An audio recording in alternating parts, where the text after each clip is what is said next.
Everyone, welcome back to English.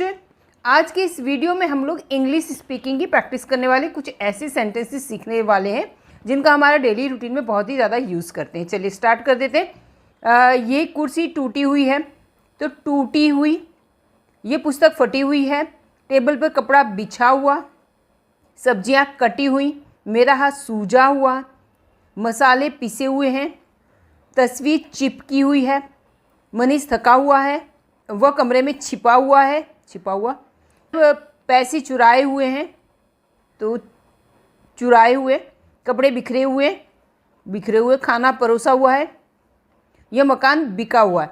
तो आपने इन सभी सेंटेंसेस में देखा हुआ कि टूटा हुआ, बिछा हुआ, बिखरा हुआ, सूजा हुआ, कटी हुई, थका हुआ, छिपा हुआ, सब में एक जैसा आ रहा है, राइट। इनको हम कह सकते हैं सिंपल सेंटेंस कह सकते हैं। आपने ये चीज़ देखा। आपने एक चीज़ और नोटिस की होगी कि इन सभी सेंटेंसेस में जो करता है वो क्रिया नहीं कर रहा है। जैसे पहला है ये कुर्सी, तो कुर्सी कोई क्रिया नहीं करी, जबकि इसमें क्रिया है। टूटना ये क्रिया हुई, लेकिन ये क्रिया कुर्सी कर नहीं रही।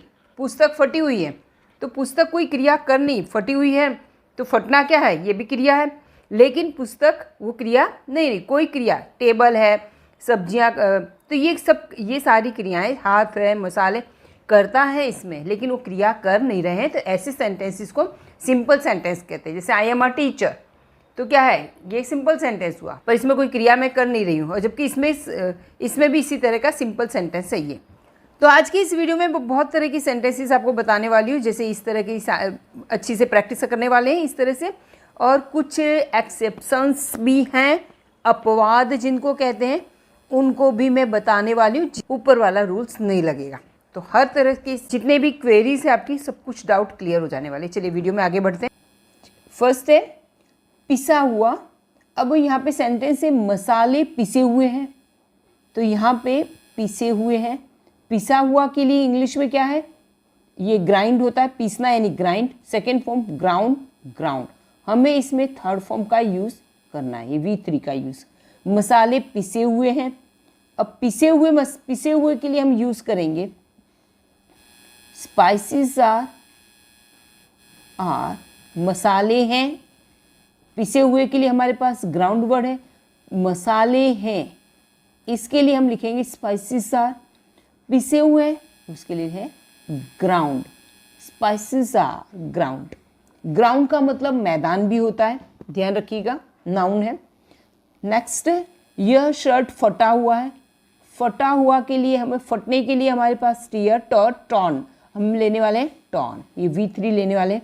यह शर्ट है, सेंटेंस बनेगा दिस शर्ट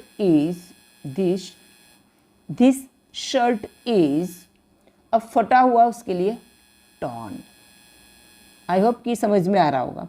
ये चुराए हुए गहने हैं, ठीक है। यहाँ पे हम ऐसे लिख सकते हैं, ये गहने चुराए हुए हैं, चुराए हुए हैं।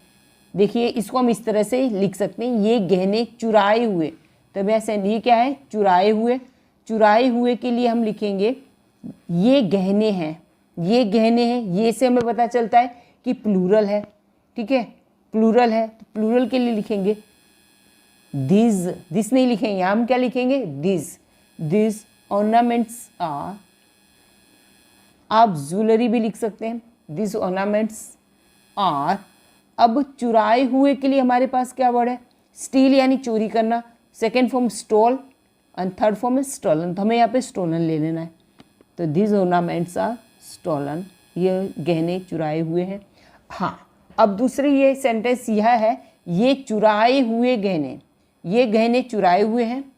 अब ये चुराए हुए गहने हैं, थोड़ा सा स्ट्रक्चर चेंज होगा, जिसको मैं यहाँ पे, इस चीज़ को मैं यहाँ पे नीचे बता देती हूँ। अब यहाँ है ये चुराए हुए, तो यहाँ पे ये के लिए हम लिखेंगे ये। फिर चुराए हुए गहने, चुराए हुए गहने के लिए हम लिखेंगे ये है, दीज के साथ आर आएगा, दीज आर। चुराए हुए गहने, उसके लिए आएगा स्टोलन ऑर्नामेंट, स्टोलन ऑर्नामेंट, ठीक है। थोड़ा सा स्ट्रक्चर चेंज है, यहाँ पे ये है स्टोलन ऑर्नामेंट, इसके ऑर्नामेंट के आगे थर्ड फॉर्म आ गया, यानी ये इसका एडजेक्टिव बन गया। These are stolen ornaments. इस तरह से हम कर सकते हैं। ठीक है, दो अलग सेंटेंस है दोनों तरह से। बच्चा दरवाजे के पीछे छिपा हुआ है। अब छिपा हुआ के लिए हमारे पास है, छिपना के लिए इंग्लिश में हाइड, हिड, हिडन। तो यहाँ पे हम हिडन लेने वाले हैं। बच्चा है तो लिखेंगे द चाइल्ड इज। क्या लिखेंगे? The child is. बच्चा है, कैसा है बच्चा? छिपा हुआ। तो द चाइल्ड इज हिडन, बच्चा छुपा हुआ है। कहाँ है छुपा है? प्रेपोजिशन का यूज करेंगे। कहाँ छुपा है?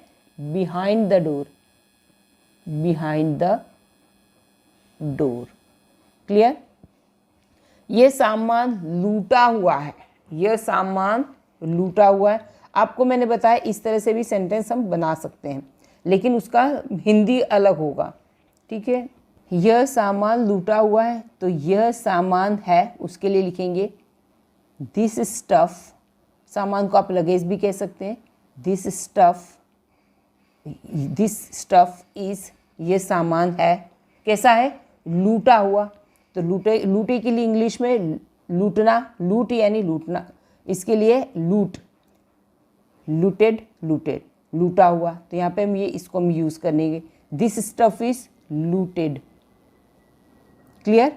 यह ग्लास छुआ हुआ है, तो यह ग्लास है, दिस ग्लास इज। अब छुआ हुआ है तो हम बोलते हैं ना, कोई बोलते हैं ये तो एकदम साफ, पर मैं कह रही हूँ नहीं यार, इस पे उंगली के निशान है, तो ये किसी का छुआ हुआ है इस पे। ठीक है, तो छूने को इंग्लिश में कहना छूना, टच करना, उसके लिए टच।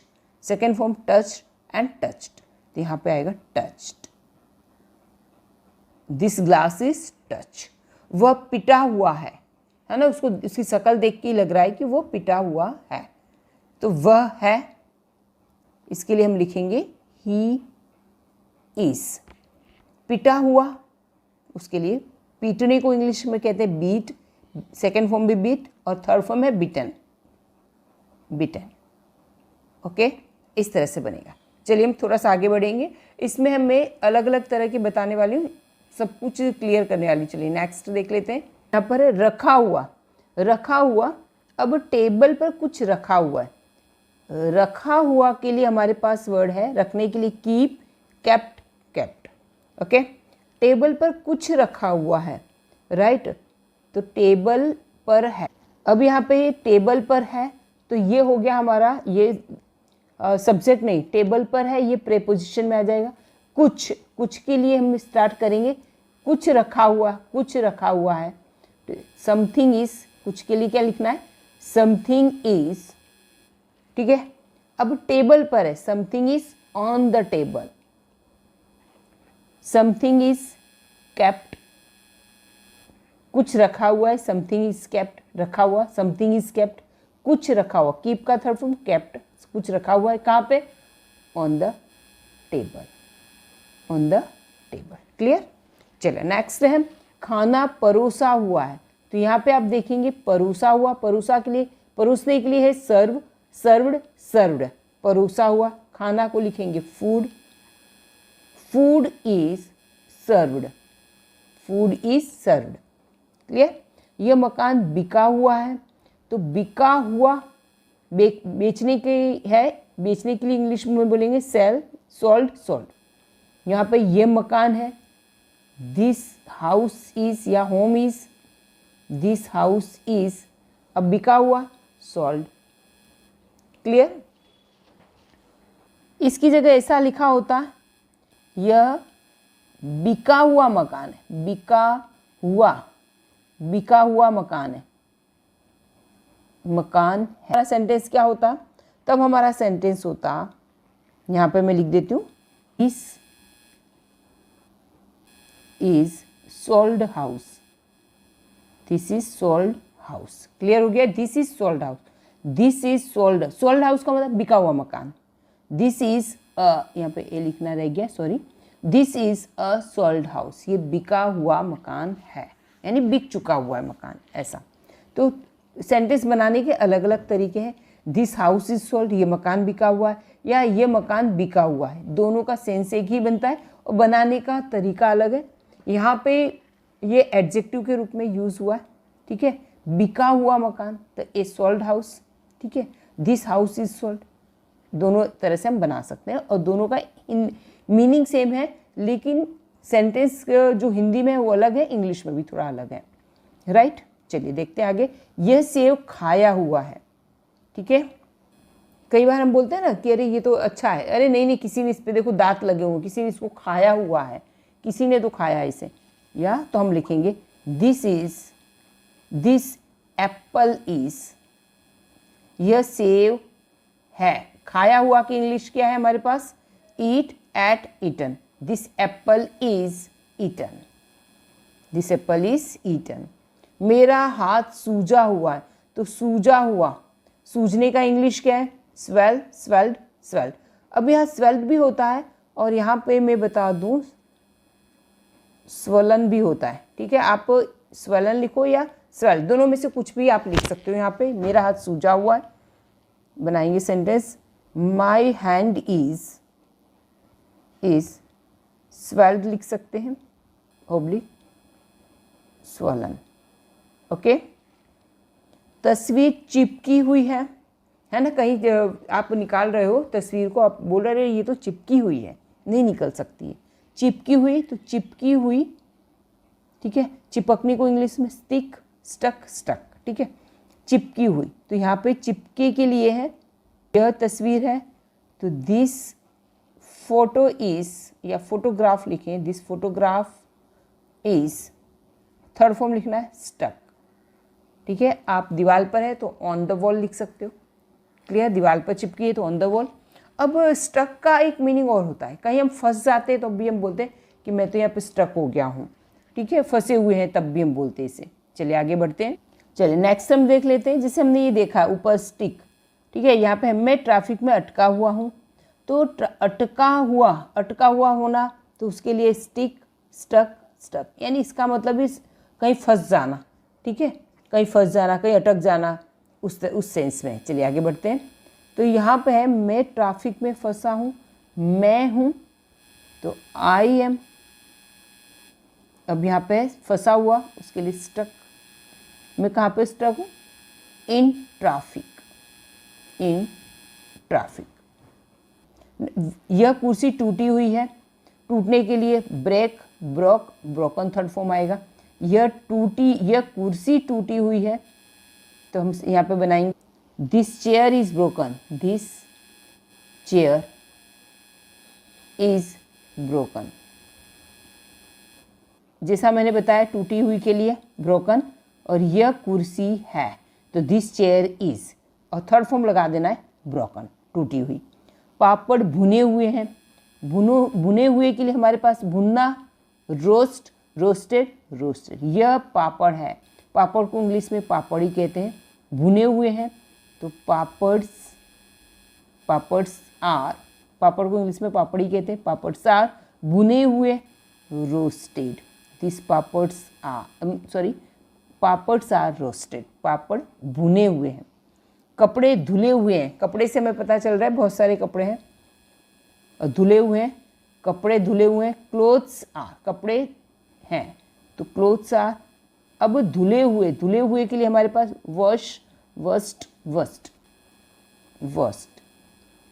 ये लिखा हुआ है ना, कोई चीज़ कहीं बोलते हैं ना, कहीं वहाँ पे लिखा हुआ है, आप जाओ वहाँ देखो जाके लिखा हुआ है, ये चीज़ तो लिखा, यह लिखा हुआ है, इसमें देख लो, इसमें भी लिखा हुआ है, यह लिखा हुआ है, तो दिस इज,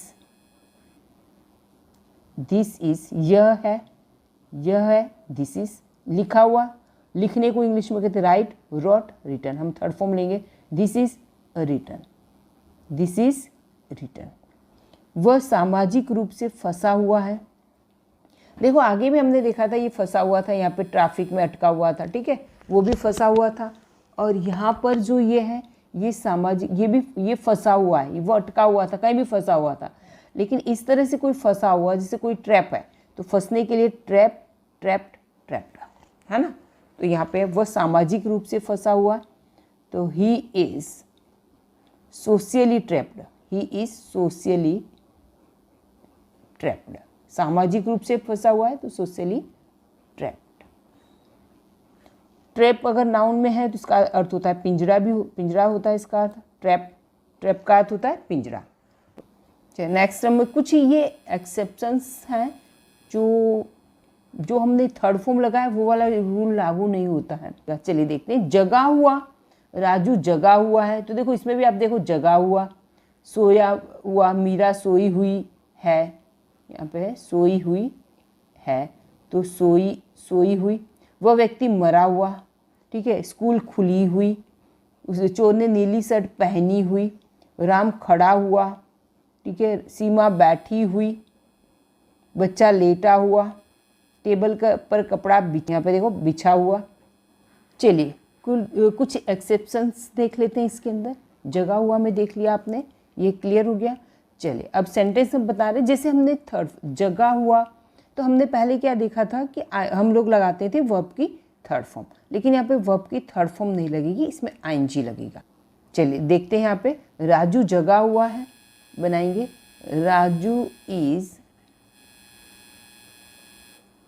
अब यहाँ पर देखेंगे जैसे ये है, तो यहाँ पे जैसे राजू जगा हुआ है, तो यहाँ पे हम थर्ड फॉर्म जगा हुआ के लिए, जगने के लिए क्या है, वेक है, वर्क, ये बीच में ये एल नहीं है, के ही है यहाँ पे। वर्क, वेक, वॉकन, वेक, ये थर्ड फॉर्म है, ये सेकेंड और ये थर्ड फॉर्म है। इन दोनों में से कोई भी लगा सकते हैं, लेकिन यहाँ पे सेंटेंस कैसा है, राजू जगा हुआ है। जगा हुआ के लिए हमें यहाँ पे ये थर्ड फॉर्म नहीं लगाना है, इसके लिए एक अलग से ही स्पेशल वर्ड है, Raju is awake. Clear, Raju is awake, ठीक है। इस तरह से मीरा सोई हुई है, तो उसके लिए भी सोने के लिए स्लीप, स्लेप्ट, स्लेप्ट, लेकिन यहाँ पर अलग ही वर्ड है उसके लिए, Meera is asleep, asleep. Clear. वह व्यक्ति मरा हुआ है, मरने के लिए क्या है, डाई, डाइड, डाइड, लेकिन यहाँ पे हम कैसे बनाएंगे, वह व्यक्ति, दैट पर्सन इज। अब मरा हुआ है, मरने के लिए तो डाइड होता है, पर यहाँ पे डाइड नहीं लगाएंगे, दैट पर्सन इज डेड।